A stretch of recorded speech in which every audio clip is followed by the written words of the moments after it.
श्री अखिलेश यादव जी।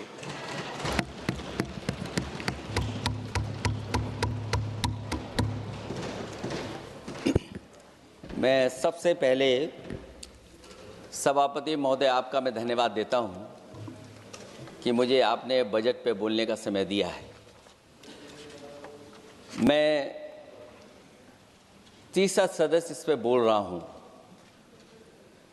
मैं अभी में से पूर्व कांग्रेस पार्टी के नेता माननीय शशि थरूर जी जो बात कह रहे थे, उन्होंने बहुत सारे आंकड़े दिए हैं। सभापति महोदय, वही मिलते जुलते आंकड़े हमारे पास भी हैं। जब कभी जवाब आए तो शायद उन आंकड़ों का जवाब भी आए। और जब वो अपनी बातों को ख़त्म कर रहे थे तो वो एक शेर पढ़ के गए हैं। मिर्ज़ा गालिब का एक शेर पढ़ के गए हैं सभापति महोदय। सभापति महोदय, यही शेर अगर बीजेपी को पढ़ना होता तो बीजेपी कैसे पढ़ती? अगर यही शेर बीजेपी को पढ़ना पड़ता तो वो पढ़ते कि हमको मालूम है स्वर्ग की सच्चाई, लेकिन दिल को बहलाने के का गालिब ये ख्याल की जगह सोच अच्छा है। सभापति महोदय, यही फर्क है। सबका साथ, सबका विकास। सभापति महोदय, बोलने से पहले मैं जब बजट को देख रहा था और अक्सर सरकार को पिछले कई सालों से चलता हुआ मैं देख रहा हूं, मैं कहना चाहता हूं, क्यों झूठे ख्यालों में दिन रात करें, जो बनाते हैं हवा में बातों के महल, आओ उनसे कुछ जमीनी बात करें।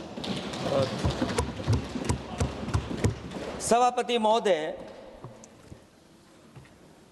बजट आने से पहले और बजट आने के बाद पूरा देश और पूरे देश में ये बहस चल रही थी कि अमेरिका को लेकर के डील होने जा रही है। सभापति महोदय, मुझसे पहले अभी जो भारतीय जनता पार्टी की माननीय सदस्य बोल रही थी, और भारतीय जनता पार्टी का ये पक्ष है कि हम लोगों ने दुनिया में बहुत सारे देशों से फ्री ट्रेड एग्रीमेंट कर लिया है।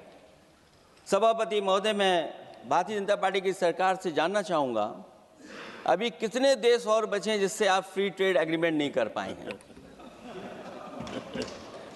कुछ ऐसे भी देश बचे होंगे शायद जिनसे आपकी इच्छा होगी कि हम फ्री ट्रेड एग्रीमेंट कर लें। और सभापति महोदय, का फ्री ट्रेड एग्रीमेंट हो भी जाते हैं, जो लोग कभी रुपए के बारे में बहुत चिंता करते थे, कभी कभी उम्र से, कभी कभी दूसरे लोगों की उससे जोड़ देते थे, इतने सब फ्री ट्रेड एग्रीमेंट होने के बाद और अमेरिका से डील नहीं ढील हुई है, उसके बाद हमारा रुपया कहां पहुंचेगा? और अगर यही डील होनी थी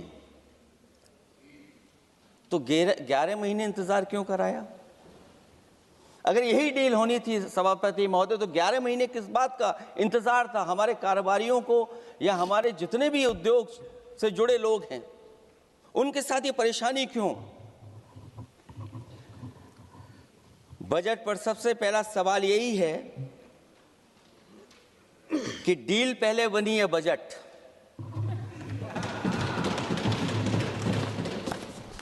और बजट का हलवा यहां ज्यादा बटा के वहां। सभापति महोदय, स्वदेशी, आत्मनिर्भर, ये शब्द तो बहुत अच्छे लगते हैं, लेकिन जब डील हो गई है तो क्या इस बजट को लाने से पहले आत्मनिर्भरता और स्वदेशी को अपने अपने शब्दकोश से हटा दिया है, या इसको उल्टे अर्थ में विलोम शब्दकोश में डाल दिया है? और ये डील नहीं है जो हम आप सब समझ पा रहे हैं। शायद सत्ता पक्ष के लोग ये नहीं समझ पा रहे होंगे, लेकिन पूरा देश समझ रहा है कि हमने अपना बाजार एक बार और खोल दिया है। $500 बिलियन का व्यापार एक तरफा, हमारे आत्मनिर्भरता कहां जाएगी? स्वदेशी नारा हमारा कहां जाएगा? हमारे देश की जनता भाजपा से कह रही है कि जहां तक हमें मालूम है डील एक तरफा नहीं होती है। क्या ये बनी वहां पहुंची यहां जहां जैसे कोई एक पक्षी मान रहा हो? जनता भाजपा से यह भी जानना चाहती है कि 0 बड़ा के 18।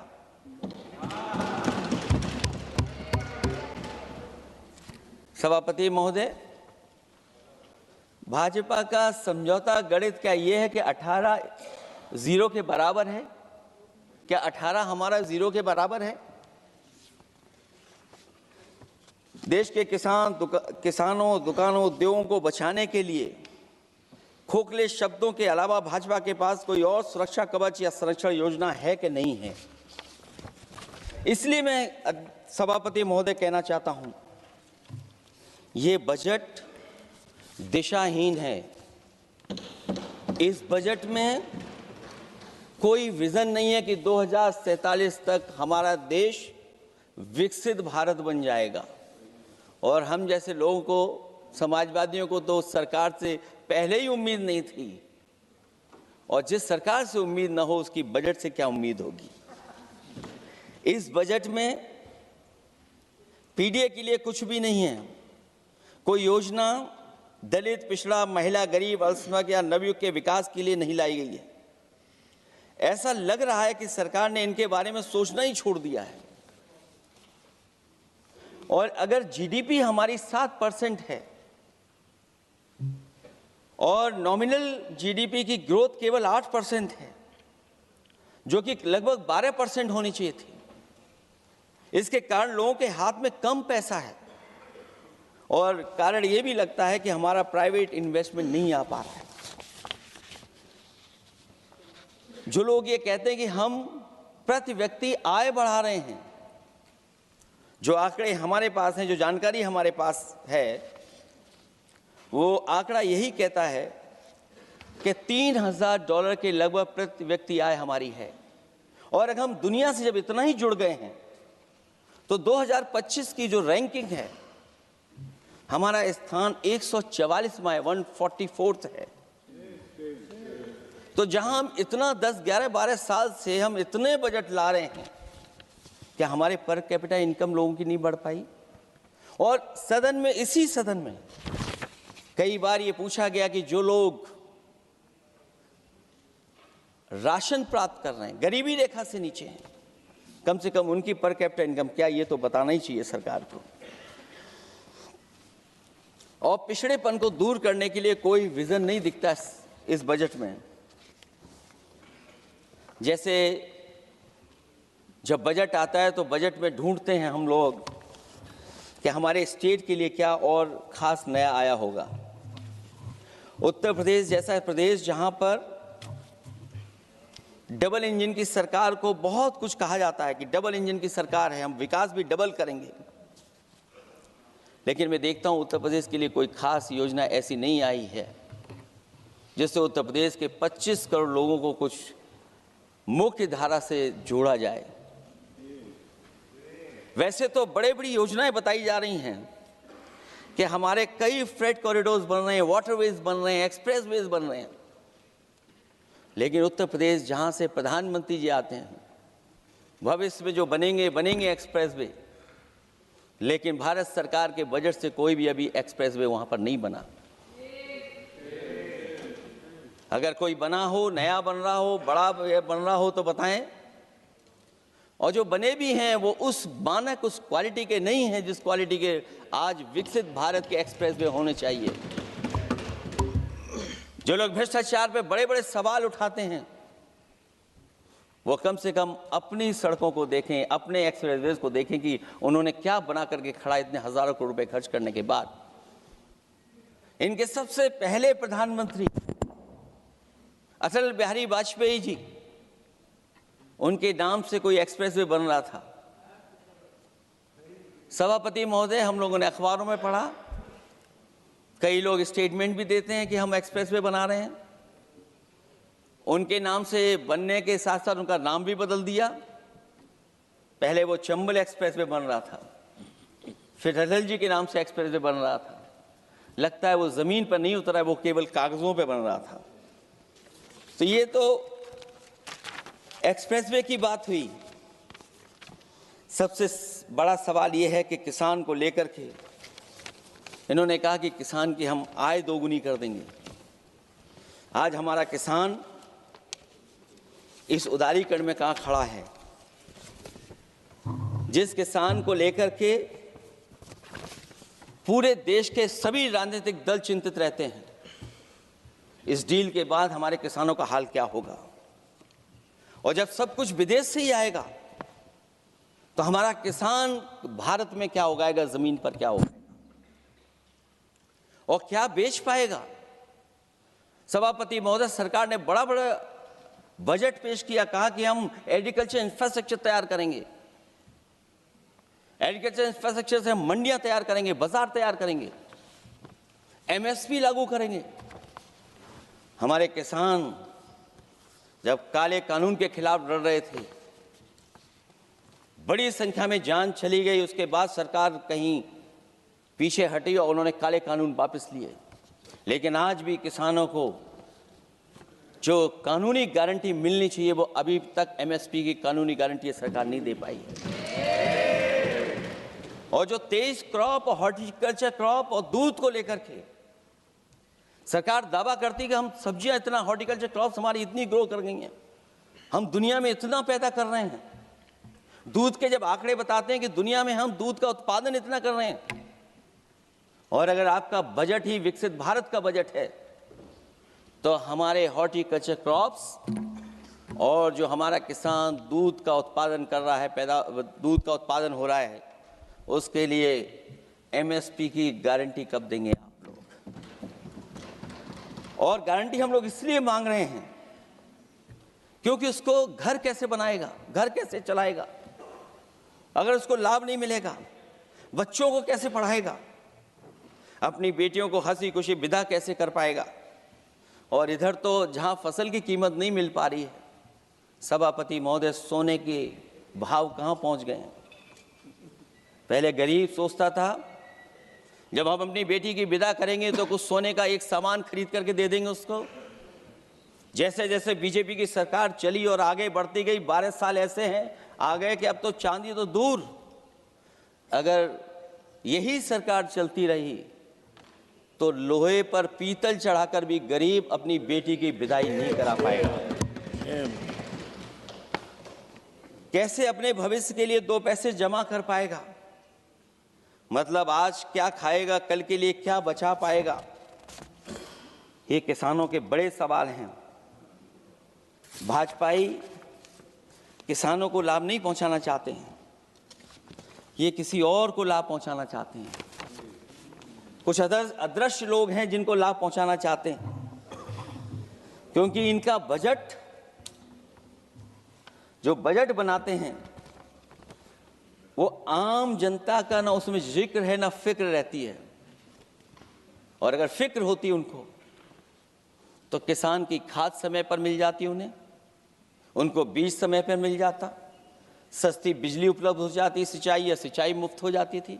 और मुझे याद है सभापति महोदय, समाजवादी सरकार में हम लोगों ने किसानों की सिंचाई मुफ्त करने के भी फैसले लिए। कीटनाशक दवाइयां कितनी महंगी हैं और सरकार ने किसानों को अपने हाल पे छोड़ दिया। मंडियों पे कहीं कोई खरीद नहीं है, और अगर खरीद हुई है तो सरकार बताए कि धान, आलू या गेहूं की खरीद में तो मिल जाती है उसको कीमत, लेकिन धान और आलू जैसी फसलों पर कोई सरकार कीमत नहीं दे पा रही है। महंगाई बेतहाशा बढ़ने पर भी इस बजट में जनता को टैक्स में न छूट देना टैक्स शोषण है। अमीरों के काम, कारोबार और घूमने फिरने पर 10 तरह की छूटें दी गई हैं, लेकिन बेकारी, बेरोजगारी से जूझ रहे लोगों की उम्मीदों की थाली खाली है। मध्यम वर्ग अपने आप को ठगा महसूस कर रहा है। शोषित, वंचित, गरीब व्यक्ति जहां था वैसे भी नीचे जाता दिख रहा है। इस बजट ने उसके चादर में पैबंद लगाने की जगह उसे और चिथड़ा कर दिया है, क्योंकि सामाजिक सुरक्षा केवल शब्दों की औपचारिकता रह गई है। किसान, मजदूर, श्रमिक, कारोबारी, छोटा दुकानदार अपने लिए मिली राहत को दूरबीन से देखकर ढूंढ रहा है, और इसीलिए भाजपा का हर बजट 1/20 का बजट मानते हैं, क्योंकि वो 5% लोगों के लिए ही होता है। अच्छे बजट की होती हैं 3 पहचान: गरीब की तरक्की, खुशहाली और मुस्कान। शायद इस बजट ने तीनों चीजों को छीनने का काम किया गरीबों से। दूसरा विषय स्वास्थ्य को लेकर के बहुत हमारा गरीब समय समय पर परेशान रहता है। स्वास्थ्य को लेकर के जो ठोस कदम सरकार को उठाने चाहिए वो सभापति महोदय सरकार नहीं उठाती दिख रही है, और जितना भी स्वास्थ्य सेवाएं हैं वो ठप होती चली जा रही हैं। मैं उत्तर प्रदेश की बता सकता हूं। मुझे याद है सभापति महोदय, पहला जो भारत सरकार और प्रदेश सरकार को मिलकर के पहला हॉस्पिटल, मेडिकल कॉलेज शाहजहांपुर का बना था, जिस समय भारतीय जनता पार्टी के उस समय के स्वास्थ्य मंत्री और मैंने मिलकर के उसका उद्घाटन किया था। उसके बाद जो प्रचार में तो ये बहुत आगे हैं। प्रचार में तो ये कहते हैं कि हर डिस्ट्रिक्ट में हर हॉस्पिटल, हर डिस्ट्रिक्ट में एक हॉस्पिटल या मेडिकल कॉलेज, लेकिन सच्चाई तो ये है कि इन हॉस्पिटलों में इलाज नहीं है, दवाई नहीं है, ऑपरेशन के लिए कहाँ जाना पड़ता है, भटकना पड़ता है। और जिस तरीके से अभी जिन लोगों ने इंश्योरेंस या LIC में किस्त दी होगी वो जानते होंगे कि महंगाई कम नहीं हुई है, महंगाई बढ़ी है, किस्तें बढ़ गई हैं। उदाहरण के लिए दिल्ली के एम्स के लिए 5,600 करोड़ रुपए, और आयुष्मान भारत के लिए पूरे देश के लिए सरकार ने जो बजट रखा है वो 4,700 करोड़ रुपए है।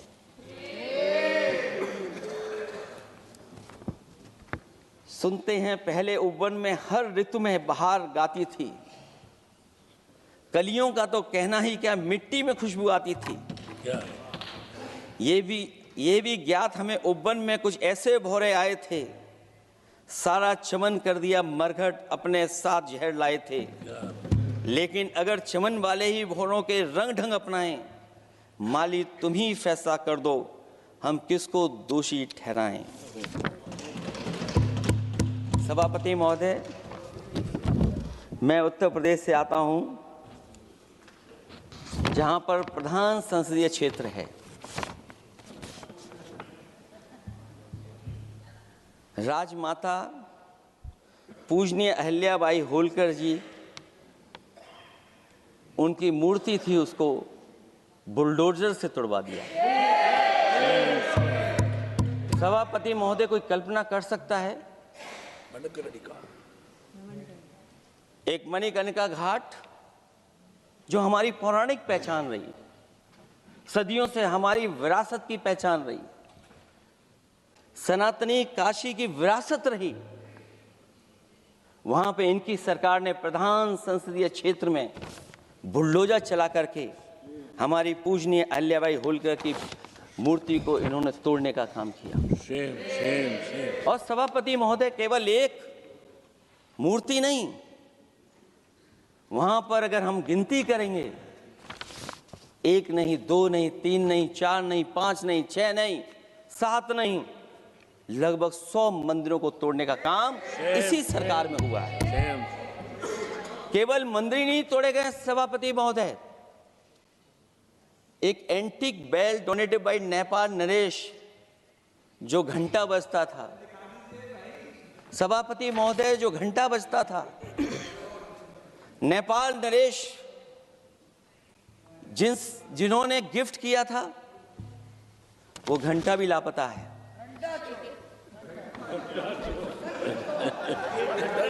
केवल घंटा ही लापता नहीं है।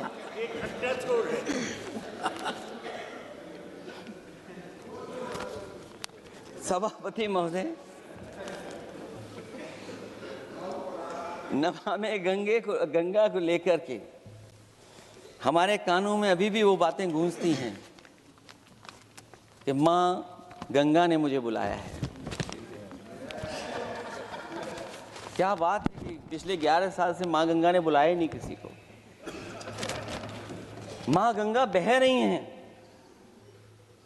जो उसके पैरामीटर्स हैं, जिस पैरामीटर्स को हर दिन नापा जाता है, उसमें डिसॉल्व ऑक्सीजन, सीओडी, बीओडी और तमाम पैरामीटर्स आज किस हालत में है माँ गंगा। कोई कह रहा था कि अब गंगा बहकर के दूर तक जाएंगी, लेकिन शायद वो ये नहीं जानते होंगे कभी कभी उल्टी गंगा भी बहती है। जब उल्टी बहेगी तो यूपी के आते आते आप बाहर हो जाएंगे।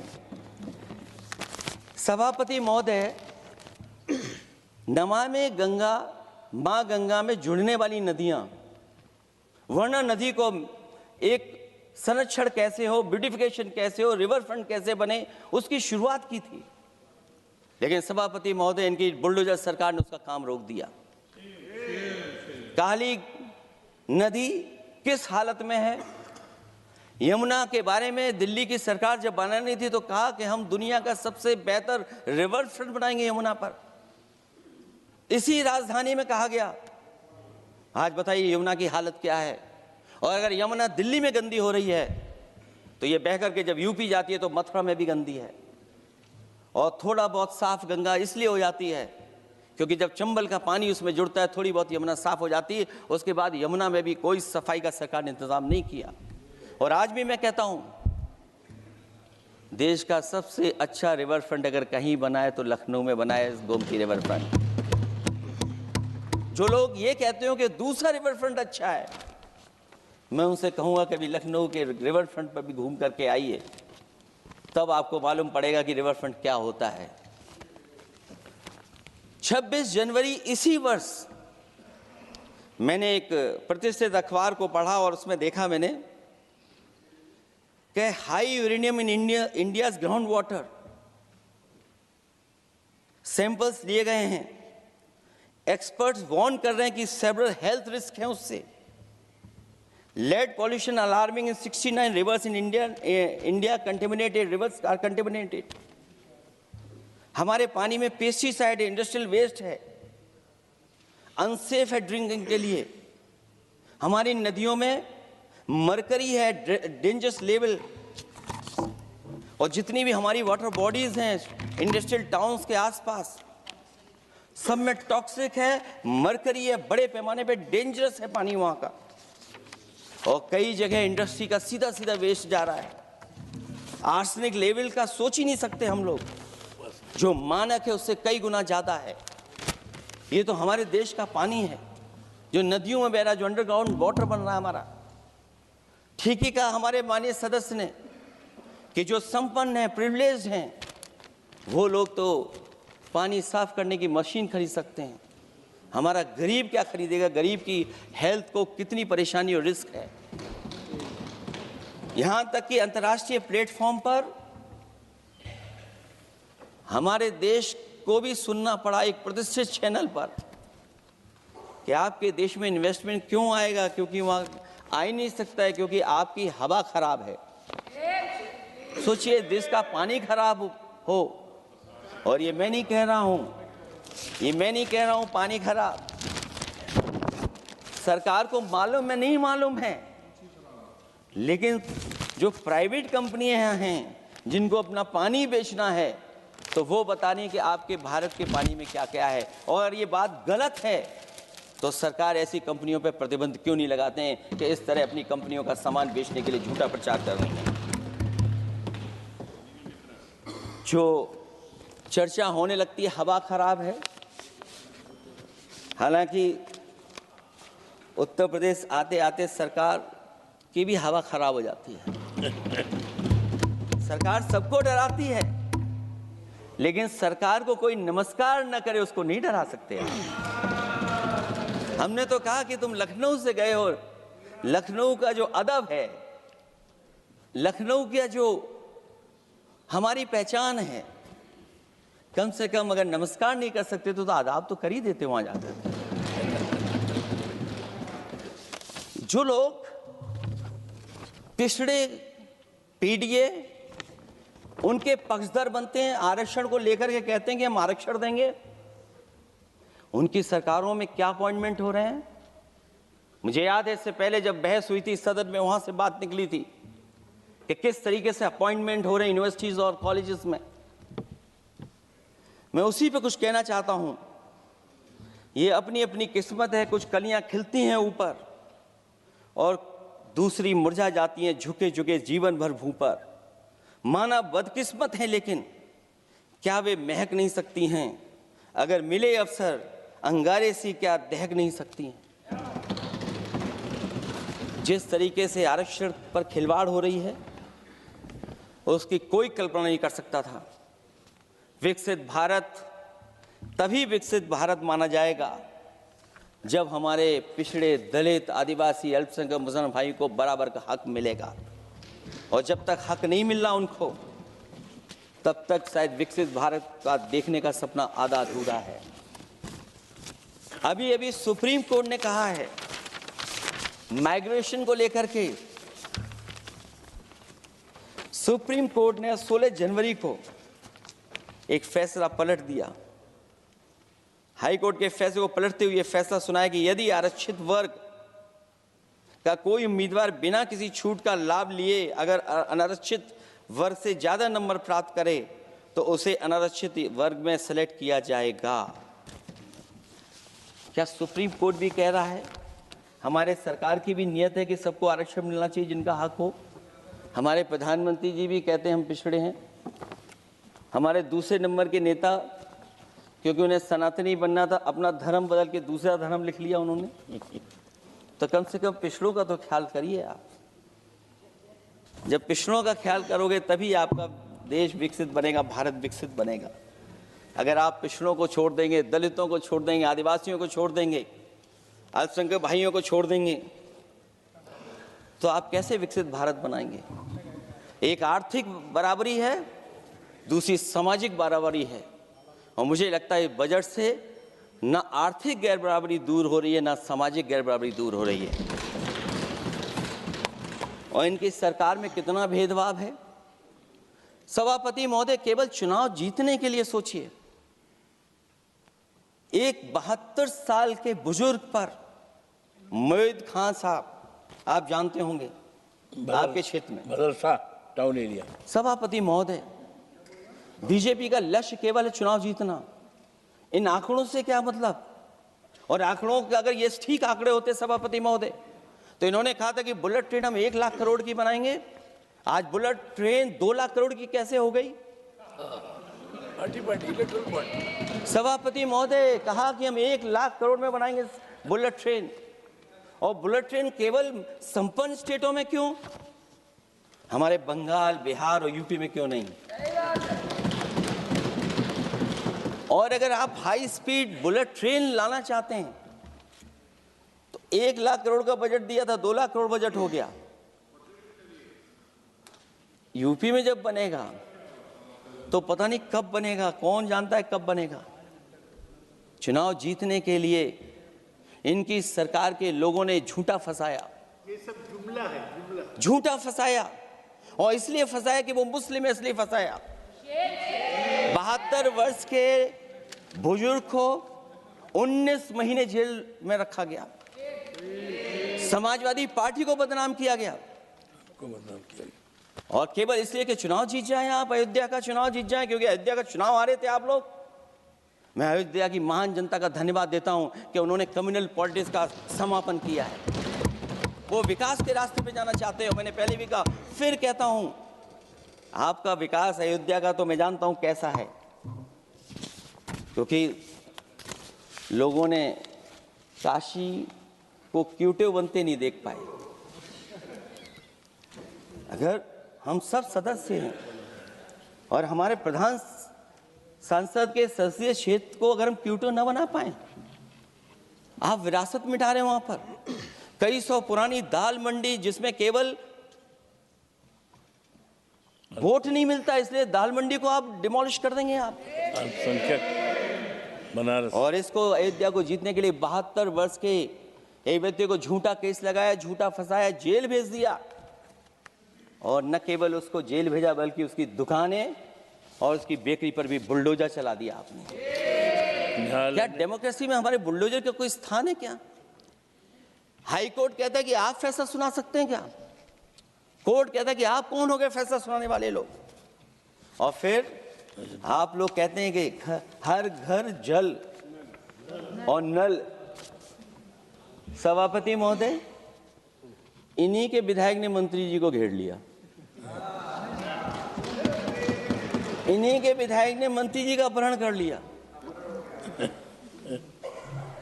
और ये कहते हैं कि हम तो, हमारे कोई अराजकता नहीं है। ये कहते हैं इन्वेस्टमेंट लाएंगे, हम एमओयू साइन करेंगे। सभापति महोदय, देश के प्रधानमंत्री, देश के सबसे बड़े उद्योगपति उत्तर प्रदेश पहुंचे थे, एमओयू साइन किए गए, लाखों करोड़ के एमओयू साइन हुए। और एमओयू साइन होने के बाद जमीन पर कितना उतरा ये बताए सरकार। एमओयू के बाद सरकार बताए कितना जमीन पर उतरा है। इन्होंने जब कश्मीर का 370 हटा रहे थे सभापति महोदय, हाँ ना, बजट ही है ये एमओयू में, क्योंकि इंसेंटिव अगर नहीं देंगे तो कौन आपका इन्वेस्टमेंट लाएगा? ये राज्य का विषय नहीं है सभापति, राज्य से प्रधानमंत्री आते हैं। और आपने ये कहा कि प्रधानमंत्री के क्षेत्र में हमने देश में कहा कि हमने 1000 किलोमीटर मेट्रो बिछाई है। आपने देश के प्रधानमंत्री के क्षेत्र में क्यों नहीं मेट्रो बिछाई? क्यों नहीं बिछाई आपने? आपने देश के प्रधानमंत्री के क्षेत्र को एक्सप्रेस वे से क्यों नहीं जोड़ा आपने? क्योंकि आपके पास बजट नहीं है। अटल बिहारी वाजपेयी जी के आपने नाम से एक्सप्रेस वे क्यों नहीं बनाया? बताइए आप, ये बजट नहीं है आपके पास।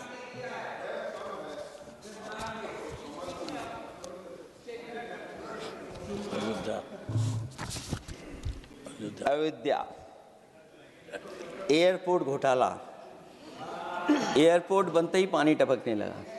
एयरपोर्ट तो दिल्ली का है, बजट तो दिल्ली ने दिया होगा।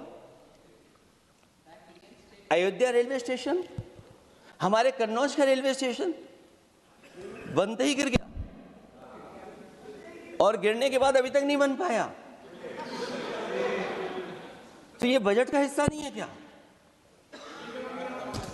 आप वाटरवेज बात कर रहे हैं, गंगा साफ नहीं है, आप पानी का जहाज कहां ले जाएंगे? बिहार में जाकर के रुक जाएगा। पिछली बार भी एक पानी का जहाज चला था, बनारस से जाते ही बिहार में रुक गया, जाकर के पटना भी नहीं पहुंच पाया। Rampath, sewer line smart city का हिस्सा है। आपका स्मार्ट सिटी कैसा है? इंदौर में पानी पीने से कितने लोगों की जान चलेगी सभापति महोदय? और कोई शहर बता दीजिए जहां पर कूड़ों का ढेर ना हो। जब देश के प्रधानमंत्री जी ने झाड़ू उठाया हो और उसके बाद भी कहीं कूड़ा ना हटे सभापति महोदय। भजन संध्या स्थल घोटाला हुआ, अंतर्राष्ट्रीय मीडिया सेंटर बनाया, उसमें भी पानी गिर रहा है। लाइट सजावट की चाइनीज आई हैं। हमारे देश का कारोबार कैसे उलझा दिया आपने? चीन और अमेरिका और थोड़ा बहुत रशिया, विदेश नीति तो असफल हुई है, लेकिन हमारा बाजार को भी पूरा बेच दिया। और चीन के सवाल पर सभापति महोदय, चीन हमारी जमीन पर भी निगाहें रखे हुए है और हमारे बाजार पे भी। इसलिए जो सरकार फैसला ले बड़ी सावधानी से ले। मैं कितनी बातें बताऊं, वहां पर सेना जमीन ले लिया, जमीनें जाने कहां चली गई हैं। इसलिए सभापति महोदय, ये बजट दिशाहीन है। ये 2047 में हमारा विकसित भारत तो नहीं बनेगा। और जिस तरीके से बेरोजगारी बढ़ी है, बेरोजगारी को लेकर के जो चिंता रही, हमेशा रहती थी, और जो सरकार ने बड़े बड़े फैसले भी लिए थे, जानकारी दी थी कि हम बेरोजगारी ऐसे दूर कर लेंगे। मेक इन इंडिया का जो सपना दिखाया था, आखिरकार मेक इन इंडिया का सपना कहाँ पूरा हो पा रहा है? मेक इन इंडिया का जो शेर था वो जंग खा रहा है सभापति महोदय। जो योजना लेकर के आए थे, एम्प्लॉयमेंट लिंक्ड इंसेंटिव्स। सरकार बताए कि हमें कितना उसमें लाभ पहुंचा है।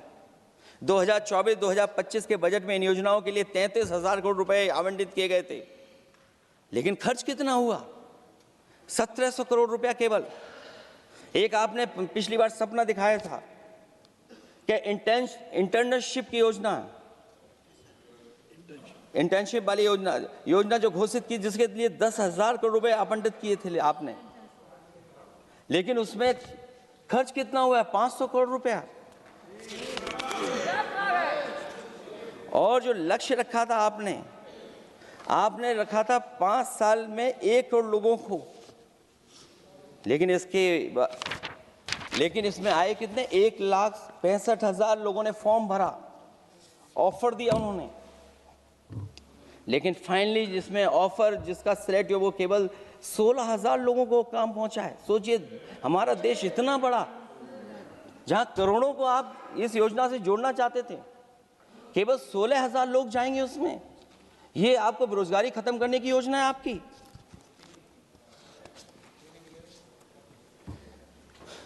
माननीय वित्त मंत्री जी के सदन के सामने स्थिति स्पष्ट करनी चाहिए कि मनरेगा एक महत्वपूर्ण योजना थी जिसमें गरीबों को ग्राम स्तर पर रोजगार मिलता था, राइट टू वर्क के अनुसार थी।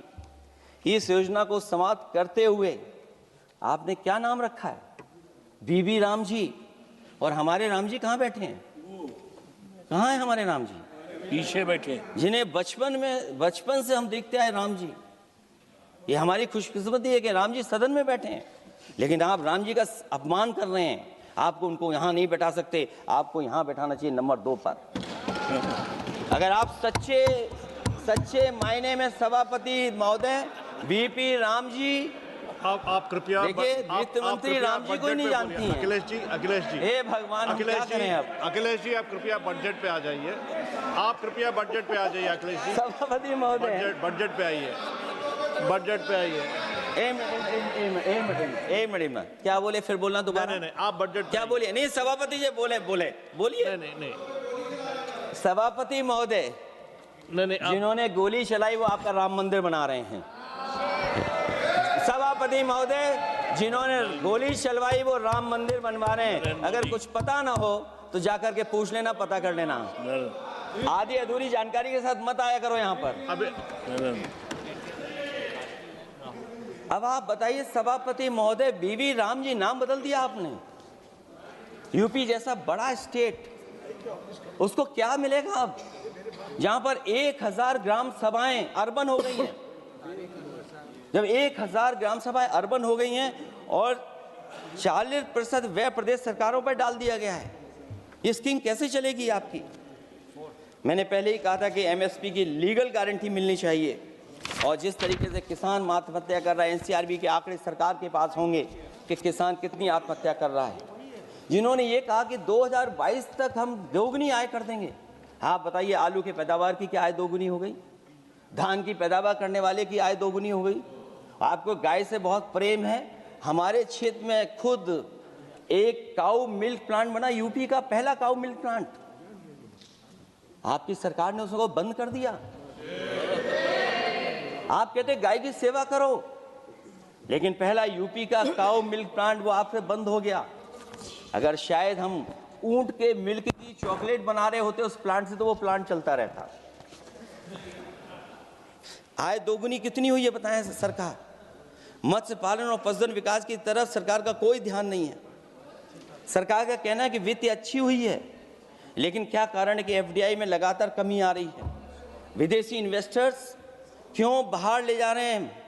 भारत में इन्वेस्ट करने के लिए क्यों नहीं इच्छुक हैं? और शेयर मार्केट क्यों इतनी जल्दी गिर जाता है? रुपए के मूल्य में डॉलर के विरुद्ध निरंतर गिरावट आ रही है। और इसके बाद सभापति महोदय, इस डील और ढील के बाद हमारा रुपया कहां होगा, ये सरकार जरूर बताए हमें। मैन्युफैक्चरिंग में कोई सुधार नहीं हो रहा है। अभी भी हम जीडीपी के 15% पर मैन्युफैक्चरिंग पर निर्भर हैं, जबकि मैन्युफैक्चरिंग के शेयर मेक इंडिया के अनुसार अभी तक 25% होना चाहिए था। इससे स्पष्ट लगता है कि मेक इन इंडिया, आत्मनिर्भर भारत और PLI योजना सफल नहीं हो पाई हैं और उसी का परिणाम है कि आज हमारे नौजवानों को रोजगार और नौकरी नहीं मिल पा रही है। सरकार उद्योगपतियों के साथ खड़ी है। सरकार द्वारा लेबर कोड्स लाए गए हैं, जिन लेबर रिफॉर्म्स के रूप में दर्शाया जा रहा है वो लेबर कोड एम्प्लॉयर के हित में है, लेबर के पक्ष में नहीं है और मजदूरों के नहीं हैं। अब अधिकांश उद्योगों द्वारा लेबर को कोई भी नौकरी से निकाला जा सकता है। इतना तानाशाही होगी कि जब चाहेंगे तब निकाल देंगे। उनके 8 घंटे से अधिक काम कराया जा सकता है। परमानेंट एम्प्लॉयमेंट की बजाय कॉन्ट्रैक्चुअल एम्प्लॉयमेंट की व्यवस्था की है सरकार ने। सोचिए, यही सरकार है कि सबका साथ सबका विकास। एयर पॉल्यूशन को लेकर के मैं पहले ही कह चुका हूँ और शहरी विकास तो इनका मैंने क्योटो को मैं देखा है, इसलिए उस क्योटो के बारे में मैं ज़्यादा नहीं कहना चाहता हूँ। अंत में मैं इतना ही कहूँगा कि स्वास्थ्य और शिक्षा के केवल 10% और 14.2% बजट बढ़ाया गया है, जबकि पिछले वर्ष का पूरा बजट इन दोनों मदों में खर्च ही नहीं किया गया है। आखिरकार सरकार बताएगी खर्च क्यों नहीं हुआ, आखिर क्या कारण है, किसकी वजह से खर्च नहीं हुआ है। जल जीवन मिशन में 50,000 करोड़ रुपए खर्च नहीं हो पाए हैं और प्रधानमंत्री आवास योजना में 40,000 करोड़ रुपए, और हमारे देश के प्रधानमंत्री ने गांव गोद लिया था। वो लगता है उस गांव को अनाथ छोड़ दिया है प्रधानमंत्री जी ने। वो गांव ही अनाथ छोड़ दिया है। RBI के डेटा के अनुसार इनकम में जो नीचे 80% हैं, उनकी इनकम का शेयर 36% से घट करके 32% हो गया है और हर वर्ष में रियल वेजेस 2% कम हो रही हैं। आखिरकार इसका कारण क्या है? मुझे उम्मीद है सरकार बताएगी कि इसका कारण क्या है कि जिसकी वजह से लगातार गिरावट होती जा रही है। मैं रैंकिंग में नहीं जाना चाहता हूं कि हमारी रैंकिंग कहां है, गैर बराबरी की रैंकिंग में हम कहां पहुंच गए हैं, हम कितना नीचे पहुंच गए हैं। जो तरह तरह की रैंकिंग समय समय पर आती हैं, उन रैंकिंग के बारे में सरकार को ज़रूर पता होगा कि हम एजुकेशन इंडेक्स में कहाँ हैं दुनिया में, हम हेल्थ इंडेक्स में कहाँ हैं दुनिया में, और जो एयर क्वालिटी के इंडेक्स है उसमें हम दुनिया में कहाँ हैं। इसलिए सभापति महोदय, मैं अंत में इतना ही कहना चाहता हूँ कि ये बजट दिशाहीन है। 2047 तक विकसित भारत तो नहीं बनेगा, लेकिन हमारे गरीबों के साथ बहुत अन्याय होगा। जिस तरह AI पे बात की गई है, AI अगर अच्छाई और भलाई के लिए हो तो अच्छी बात है, लेकिन पता नहीं भारतीय जनता पार्टी पे कितना रिसोर्सेज हैं कि AI और जितना भी हमारा वो है जो बजट है, वो सबसे ज़्यादा खर्च वो करते हैं दूसरों को बदनाम करने के लिए। इसलिए इन्हीं शब्दों के साथ मैं सभापति महोदय का धन्यवाद देता हूं। मैं उम्मीद करता हूं कि सरकार इस बजट को गरीबों की तरफ मोड़ेगी, PDA के लोगों की तरफ मोड़ेगी, जिससे वो भी मुख्य धारा में खड़े हो सकें। बहुत बहुत धन्यवाद।